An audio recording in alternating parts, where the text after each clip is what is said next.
Hello NEET aspirants. आज हम basically बात करने वाले हैं यूपी आयुष काउंसलिंग के बारे में बात करेंगे।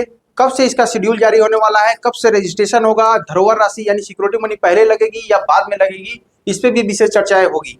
और स्टेप बाय स्टेप इसका क्या प्रोसेस रहने वाले हैं। जो बच्चे खुद से काउंसलिंग करना चाहते हैं उनके लिए भी बहुत ज्यादा इंपॉर्टेंट रहने वाला है, क्योंकि रूल एंड रेगुलेशन उन्हें पता होना चाहिए। स्टेप बाय स्टेप सारी चीजों को बात करेंगे। फिर जो बच्चे उत्तराखंड में पार्टिसिपेट कर रहे हैं और यूपी में सेम टाइम पे स्टार्ट हो रही है, तो क्या क्या उनको दिक्कत आ सकती है, क्या नोडल सेंटर का सेम डेट आ सकता है, इन सारी चीजों पे भी बात करेंगे। क्या उन्हें उत्तराखंड में ही पार्टिसिपेट करना चाहिए या यूपी में आकर पार्टिसिपेट कर सकते हैं, तो ये सारी चीजों पे हम डिस्कशन करने वाले हैं।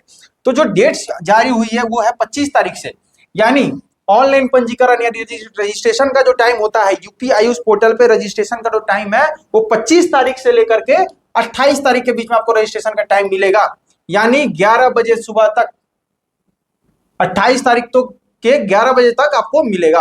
और सुबह 25 तारीख को सुबह 11 बजे से स्टार्ट होगा, 10 बजे से स्टार्ट होगा। यानी 25 तारीख के 10 बजे से लेकर के 28 तारीख के सुबह के 11 बजे तक आपको पोर्टल खुला रहेगा। उसके बीच में आपको रजिस्ट्रेशन कर लेना है, सिक्योरिटी मनी जमा कर देना है। धरोहर राशि यानी रजिस्ट्रेशन के टाइम पे भी आप सिक्योरिटी मनी जमा कर सकते हैं, यानी 25 से 28 के बीच में एक साथ रजिस्ट्रेशन 2000 का और 50,000 का सिक्योरिटी इकट्ठा जमा कर सकते हैं। इसमें कोई दो राय नहीं है। फिर बात करेंगे, उसके बाद आएगी क्या मेरिट लिस्ट। जब आप ये दोनों चीज कर लेंगे तो इसी में के बीच में आपका क्या जमा होता है, डॉक्यूमेंट अपलोड होता है, उसका वेरीफाई भी आ जाता है, वेरीफाइड है या नॉट वेरीफाइड है। उसके बाद में आपका मेरिट लिस्ट आती है कि आप यूपी के लिए क्वालिफाइड है या नहीं है। फिर आती है चॉइस फिलिंग, यानी कौन कौन से कॉलेजेस आप चॉइस फिलिंग में डाल रहे हैं। यानी आपको कॉलेज जो चॉइस फिल आपको करना है, जो कॉलेज आपने विजिट किया है, जो आपको अच्छा लग रहा है, या फिर जो हम लोग गाइड करते हैं उसके बेसिस पे आपको चॉइस फिलिंग करना होता है। मेन कहानी यही है, कहीं भी 10,000 5,000 के लालच में मत पड़ जाना, डिस्काउंट के चक्कर में कहीं जिंदगी ना खराब हो जाए। 5 साल की बात रहती है, तो ऐसा कॉलेज जरूर लेना जहां पेशेंट फ्लो हो। नया पुराना कुछ नहीं होता, पेशेंट है सीखने को मिलेगा तो वही एडमिशन लेना है अपने को। पुराना ही कैंपस होगा, अच्छा नहीं है, परमिशन नहीं है, ये तो क्या मतलब है ऐसे कॉलेजों का। तो ये चीज अपने को चॉइस फिलिंग में बकायदा आप लोग इस चीज का ध्यान रखेंगे और हमारी टीम से जरूर हेल्प लेंगे। हम लोग आपको चॉइस फिलिंग प्रेफरेंस भी बताएंगे।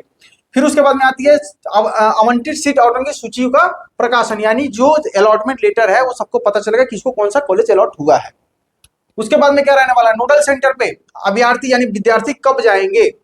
ठीक है, चॉइस फिलिंग का कब तक डेट था, तो 29 से लेकर के 1 तारीख के बीच में आपको चॉइस फिलिंग करना है। 29, 30, 1, 3 दिन का समय मिलेगा आपको चॉइस फिलिंग करने का।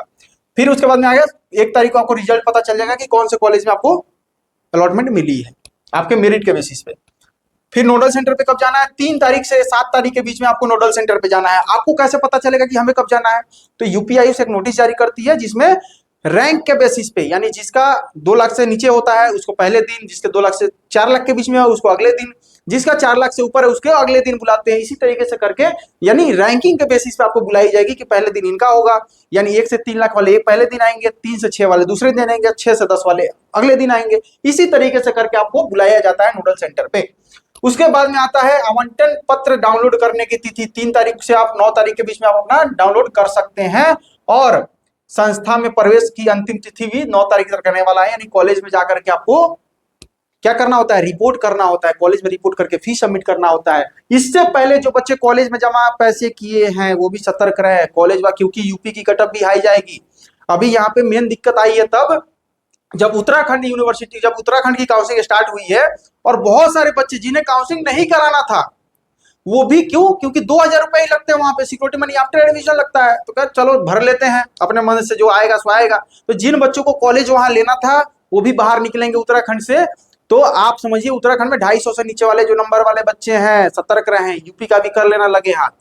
ठीक है, और जो बच्चे सोच रहे थे वहां पे आसानी से उन्हें कॉलेज मिल जाएगी, लास्ट राउंड तक जाने पड़ेंगे। यानी 250 से नीचे वाले को लास्ट राउंड तक खेलोगे तब जाके कॉलेज मिलेगी। कहीं ना कहीं जो अच्छे कॉलेज है वहां के वो 300 350 कटअप पार करेगी।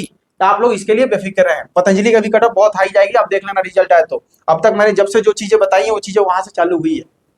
19 तारीख को मैंने बोला था यूपी आयुष जारी होगा, तो यूपी आयुष आया है। फिर अपग्रेडेशन का भी एक ऑप्शन आता है कि अगर आपने कॉलेज ले लिया है लेकिन आपको लेना गुरु गोरखनाथ था, अलॉटमेंट में नंबर 1 पे मिल कोई और गया उसके नीचे वाला, तो आप क्या कर सकते हैं, अगर कोई सीट खाली होती है तो वहां इसके जगह पे अपग्रेडेशन होती है। अगर वो कॉलेज अपग्रेड में डालते हो तो मिलेगा तो ठीक, नहीं मिला तो आपको वही जो कॉलेज मिला हुआ है वही रह जाता है। फिर नोडल सेंटर पे आवंटन पत्र का अभ्यर्थियों का मूल्यांकन का सत्यापन 11 तारीख तक, यानी जिनको अपग्रेड हुआ है उनको 11 तारीख तक का ऑप्शन उन्हें मिलेगा। अपग्रेडेड आवंटन पत्र डाउनलोड करने की तिथि 11 तारीख तक समाप्त हो जाएगी। पूरी की पूरी व्यवस्था है 11 तारीख तक बच्चों का कंप्लीट हो जाएगा। जो क्या करने वाले अपग्रेडेशन वाले होगा, हम लोग का कब तक हो जाएगा? जो बच्चे अपग्रेड नहीं करेंगे 9 तारीख तक उनका प्रोसेस कंप्लीट हो जाएगा, यानी 9/10/2024 तक, 9 अक्टूबर 2024 तक आपका प्रोसेस कंप्लीट हो जाएगा। यानी फर्स्ट राउंड में जो बच्चे पार्टिसिपेट करने वाले हैं उनका सेवा समाप्त। कहां से करेंगे? वेबसाइट कौन सी है? तो देख लो, http://upIUScounseling.upsdc.gov.in। ध्यान से पढ़ लेना, इसी वेबसाइट में सारा प्रोसीजर आपका डन करा जाएगा, चाहे हम लोग करेंगे या फिर आप लोग खुद से करोगे। जो हमारे पास रजिस्टर्ड है उनका हम करेंगे, जो रजिस्टर्ड नहीं है वो अपना खुद से करेंगे। फिर बात करते हैं रजिस्ट्रेशन सिक्योरिटी अमाउंट, धरोहर राशि कितना लगता है? तो गवर्नमेंट कॉलेजों के लिए 20,000, प्राइवेट कॉलेजों के लिए 50,000 रुपए, और जो बच्चों को गवर्नमेंट प्लस प्राइवेट दोनों में पार्टिसिपेट करना है वो 50,000 का ही पे करेंगे, उसमें वो दोनों के लिए कर सकते हैं। फिर इसमें इंपॉर्टेंट नोटिस है, इसको देख लेते हैं बारी बारी से क्या लिखा हुआ है। तो सबसे पहले ऑनलाइन पंजीकरण कहाँ होगी? UPI counseling.upsdc.gov.in पे होगा। ये 2,000 रुपए नॉन रिफंडेबल होता है, पैसा वापस नहीं मिलता है। 2,000 रुपए चाहे किसी भी सत्र में आप पार्टिसिपेट करें, ठीक है। फिर उसके बाद में आता है, अगर मॉपअप राउंड के बाद में अगर कोई फिर मतलब कि कर रहा है, पार्टिसिपेट कर रहा है, तो उनको फिर से 1,000 रुपए पार्टिसिपेट करके देना पड़ेगा। फिर धरोहर राशि यानी security money UP AYUSH UG course में राजकीय आयुष महाविद्यालय हेतु 20,000 रुपए किसके लिए? गवर्नमेंट के लिए। और निजी के आयुष यानी 50,000 रुपए, यानी जो प्राइवेट है उसके लिए 50,000 रुपए देना पड़ता है, धनराशि सिक्योरिटी मनी देना पड़ेगा। कैसे? तो ऑनलाइन गेटवे के माध्यम से, डीडी उडी नहीं लगेगी। अब कॉलेज में डीडी नहीं लगेगी, वहां पे नोडल सेंटर पे आपको ऑनलाइन अपने अकाउंट से, एटीएम से या फिर फोन पे से या फिर जो भी आपके पास सुविधाएं हो, नेट बैंकिंग से आपके अकाउंट से कटेगा और आप ही के अकाउंट में वापस आएगा। Most important point. इसके बाद में ये आप जमा करेंगे पहले ही लगता है, बाकी उत्तराखंड की तरह यहाँ नहीं है कि कॉलेज मिलने के बाद में सिक्योरिटी मनी जाएगा, यहाँ पे सिक्योरिटी मनी पहले अपलोड होगी। इसके बाद में आता है क्या? पंजीकरण शुल्क, धरोहर राशि ऑनलाइन भुगतान के बिना पंजीकरण प्रक्रिया पूर्ण नहीं मानी जाएगी। अगर आपने 50,000 रुपए, 2,000 रुपए रजिस्ट्रेशन और 50,000 सिक्योरिटी नहीं दिया है तो आप रजिस्टर्ड नहीं माने जाएंगे, यानी आप यूपीआई उसमें पार्टिसिपेट नहीं कर पाएंगे। यदि अभ्यर्थी कोई भी सीट आवंटित नहीं होती, अगर आपको कोई भी सीट नहीं मिलता है, वो अग्रिम चक्र में पुनः प्रतिभाग करना चाहता है अथवा प्रथम द्वितीय चक्र में प्रवेश के उपरांत द्वितीय तृतीय चक्र में पूरा आवंटन कराना चाहता है, तो उसे पुनः धरोहर राशि जमा करने की आवश्यकता नहीं होगी। अगर जो एक बार रजिस्ट्रेशन और उसको अपना सिक्योरिटी मनी दे चुका है तो उसे दोबारा पैसे जमा करने की जरूरत है नहीं है, चाहे कॉलेज मिले या ना मिले, वो दूसरे राउंड में फिर से चॉइस फिलिंग कर पाएगा। ये इंपॉर्टेंट पॉइंट थी, ठीक है। ऐसे अभ्यर्थी जो प्रथम अथवा द्वितीय चक्र में आवंटन अपग्रेडेशन के उपरांत आयुष महाविद्यालय में प्रवेश नहीं लेते हैं, वो धरोहर राशि पुनः जमा द्वितीय में कर दे। अगर आप कॉलेज नहीं भी लेते हैं पहले राउंड में, कॉलेज मिलने के बावजूद भी, तो आपको दूसरे राउंड में सिर्फ वो पेमेंट कर दी जाएगी, यानी फ्री एग्जिट का भी ऑप्शन रहने वाला है। फिर अब डॉक्यूमेंट कौन कौन से लगेंगे, मैंने पहले भी 2-3 बार बता चुका हूं, फिर वही बता रहा हूं, मैंने बहुत पहले बताए थे। इसके अलावा कोई डॉक्यूमेंट नहीं लगते हैं, तो इतने ही लगेंगे, चाहे मेरे पुराने वीडियो भी देख लेना। हाई स्कूल अथवा का परीक्षा, मतलब कि हाई स्कूल का मार्कशीट, इंटरमीडिएट का यानी 10-12 का मार्कशीट लगेगा, नीट का स्कोर कार्ड लगेगा, रिवाइज्ड वाला, याद रहे इस पर एकदम मेंशन किया हुआ है, ये नहीं पुराना वाला अपडेट डाल देना। हम लोग भी जो बच्चे भेजे हैं नए वाले भेजना। आरक्षण से संबंधित यानी जो भी आपका ओबीसी सर्टिफिकेट है, जो अदर स्टेट वाले बच्चे हैं एनसीएल लगाएंगे, यूपी वाले स्टेट का कास्ट सर्टिफिकेट लगाएंगे, तो उनके लिए ये बेहतरीन सुविधाएं रहने वाली है। डोमिसाइल, अदर स्टेट वाले बच्चे डोमिसाइल लगाएंगे, यूपी वाले नहीं भी लगाएंगे तो चल जाएगा, वो उनका आधार कार्ड से ही हो जाता है। छठे में इसके बाद में क्या है, अभ्यर्थी का आधार कार्ड या फिर नहीं है तो उसके जगह पे पैन कार्ड, कोई भी एक ऐसा वेरिफिकेशन के लिए आपको चाहिए ही चाहिए। ये सारे डॉक्यूमेंट आपको मैंने पहले भी बताए थे, अब भी आप देखिए, इसके अलावा कुछ नहीं चाहिए होता है। एक ईमेल आईडी और एक मोबाइल नंबर लगेगा, ठीक है ना। तो मेडिकल फिटनेस लगता है, कुछ नहीं लगता है यहाँ पे। इसके बाद में आ जाओ, सबसे पहले इन्होंने बताया प्रोसेस, बहुत ही बढ़िया सा फॉलो चार्ट बताया है। अब इसके बाद में भी नहीं समझ आया तो फिर तुम्हारा डॉक्टर बनना बेकार है, ठीक है, फिर जाकर के कहीं कुछ और काम कर लो, ये मत करो।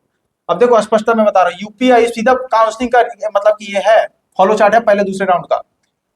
इस पे जाकर के रजिस्ट्रेशन कराना है, कहाँ पे? www.upius.counseling.upsdc.gov.in, इस पे जाके काउंसलिंग करेंगे। उसके बाद में रजिस्ट्रेशन फी जमा होगी, सिक्योरिटी अमाउंट जमा होगी, publication of seat merit list आएगी, उसके बाद में मेरिट लिस्ट आता है, फिर चॉइस फिलिंग एंड लॉकिंग करा जाएगा, publication of tentative seat allotment आएगा आपका कि कौन सा कॉलेज में आपको सीट मिला है, फिर डॉक्यूमेंट वेरिफिकेशन के लिए नोडल सेंटर यानी लखनऊ जाना पड़ेगा, फिर उसके बाद में डाउनलोड अलॉटमेंट लेटर, फिर आपको अलॉटमेंट लेटर डाउनलोड करना है, फिर एडमिशन एट अलॉटेड कॉलेज, जो कॉलेज में है उस वहां जाकर के फीस सबमिट करके अपना एडमिशन लेना है। उसके बाद में अपग्रेडेशन का अगर कोई ऑप्शन है तो आप अपग्रेडेशन में जाइए, उसके बाद का ये प्रोसीजर है। अगर अपग्रेडेशन नहीं लेते हैं तो आपको कोई टेंशन लेने की जरूरत नहीं है। क्लियर है कि फिर समझाना पड़ेगा?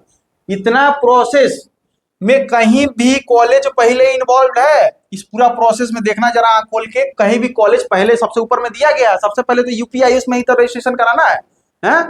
बच्चे आकर के बिना मतलब सवाल एक मतलब कुछ बच्चे तो समझदार हैं जो समझते हैं कि भैया सही बता रहे हैं चीजों को, लेकिन अब तो तुम देखो तुम्हारे सामने यूपीआईएस ने प्रूफ रख दिया है कि इस रजिस्ट्रेशन में यूपीआईएस काउंसलिंग पार्टिसिपेट करती है, ना कि कॉलेज पार्टिसिपेट करता है। कॉलेज भी आपका पैसा लेकर के इसी प्रोसेस से एडमिशन कराता है। इन केस आपको जो कॉलेज में आप लेना चाह रहे हो, अगर अच्छा कॉलेज नहीं मिलता है पहले राउंड में, वो कॉलेज नहीं मिला, तब दूसरे राउंड में तुम्हें कौन सा कॉलेज मिल जाएगा अच्छा सा, तुम हमें बता दो। ठीक है, तो आप इन सब चीजों से बचो, स्कैम से बचो, डिस्काउंट से बचो। जो है, जो एनसीआईएसएम ने फी जमा मतलब कि रखा हुआ है ऑफिशियल, उसी फी पे एडमिशन लो, चाहे जहां भी लो। ठीक है, हमारे थ्रू लो, खुद से लो, लेकिन एक बार कॉलेज में फोन करके पता जरूर कर लेना उस कॉलेज की फी कितनी है। ठीक है, एनसीआईएसएम से निर्धारित फी ही आपको देना है किसी भी कॉलेज में। जो कॉलेज एक्स्ट्रा ले रहा है आपकी मर्जी, अगर आप देना चाहते हो दो, नहीं देना चाहते हो तो मत दो। ठीक है, आपको उसी कॉलेज का चयन करना चाहिए मेरे हिसाब से, मेरा पॉइंट ऑफ व्यू यही है, जिसका फी एनसीआईएसएम निर्धारित पे ही वो एडमिशन ले रहा है, एक्स्ट्रा कोई चार्जेस नहीं ले रहा है। क्योंकि एनसीआईएसएम उस कॉलेज की वैल्यूएशन उसी हिसाब से लगाती है जिस हिसाब से वो कॉलेज होता है ग्राउंड लेवल पे। अगर वो 3 लाख कॉलेज होता तो उसकी एनसीआईएसएम ने पहले ही 3 लाख रुपए फी जमा पहले ही दिखाती उसकी फी, है कि नहीं है? तो आप इन सब चीजों को भी समझिए। फिर इसके बाद में आता है कि भैया कौन कौन से कॉलेज हमें लेना चाहिए। तो देखो कॉलेजेस बहुत अच्छे अच्छे हैं हमारे पास में, एक से एक टॉप कॉलेजेस यूपी के। जो बच्चे उत्तराखंड में जा रहे हैं तो उत्तराखंड में पतंजलि छोड़ दो, हिमालय छोड़ दो, और एक आध कॉलेजेस हैं जो अच्छे हैं, बाकी सारे कॉलेजेस एवरेज है। तो 2,60,000 में तुम कॉलेज वहां ले रहे हो, 2,60,000 2,65,000 रुपए में। यूपी में वो कॉलेजेस 2,04,000 में मिलता है, उससे अच्छे कॉलेजेस मिलते हैं, बड़ा कैंपस मिलता है, वहाँ छोटे छोटे कैंपसेज हैं, किसी किसी कैंपस में हॉस्टल भी नहीं है। तो उत्तराखंड में जो बच्चे हवाई में उड़ रहे हैं वो जाकर के एक बार उत्तराखंड घूम करके आओ। ठीक है, बहुत सारे ऐसे बच्चे भी हैं जो 160, 170, 180 वाले बच्चे जो उत्तराखंड के लिए पार्टिसिपेट करो, अच्छी बात है। लेकिन आप यूपी को भी ऑप्शन में लेकर के चलना, क्योंकि जब वहां कॉलेज देखने जाओगे तो जो चीजें तुम्हें सुनने में आई है उससे बहुत डिफरेंट होगा। यूपी बहुत बड़ा स्टेट है, वहां पे उत्तराखंड में 20 कॉलेजेस है, तो यूपी में 85 प्लस कॉलेजेस है, जिसमें से परमिशन कितने को आई है? 65 प्लस पार्टिसिपेट करेंगे ही करेंगे यूपीआईएस काउंसलिंग में। तो 65 कॉलेज 20 कॉलेज में बहुत का फर्क होता है। यहाँ कंपटीशन ज्यादा है तो यहाँ फी कम रहती है और अच्छे फैसिलिटी के साथ में आती है। तो हमारा यही कहना रहेगा आप सभी से, यूपीआईएस में पार्टिसिपेट कीजिए। और आप हमें कांटेक्ट कैसे कर सकते हो? तो 9129154900 ये मेरा नंबर है। आप किसी भी समय हमसे पूछ सकते हैं कॉल करके, और किसी भी प्रकार की कठिनाई आ रही है काउंसलिंग में तो आप हमारे काउंसलिंग सर्विस ले सकते हैं, या ऐसा भी आप हमसे कॉलेज का सजेशन ले सकते हैं कि भैया कौन सा कॉलेज अच्छे हैं, और जो अच्छे पेशेंट वाले फ्लो वाले कॉलेजेस है वो हम आपको सजेस्ट करेंगे, उसका वीडियो भी हम आपको प्रोवाइड कराएंगे। मिलते हैं आपसे नेक्स्ट वीडियोज में और भी कुछ नया अपडेट लेकर के। Thank you.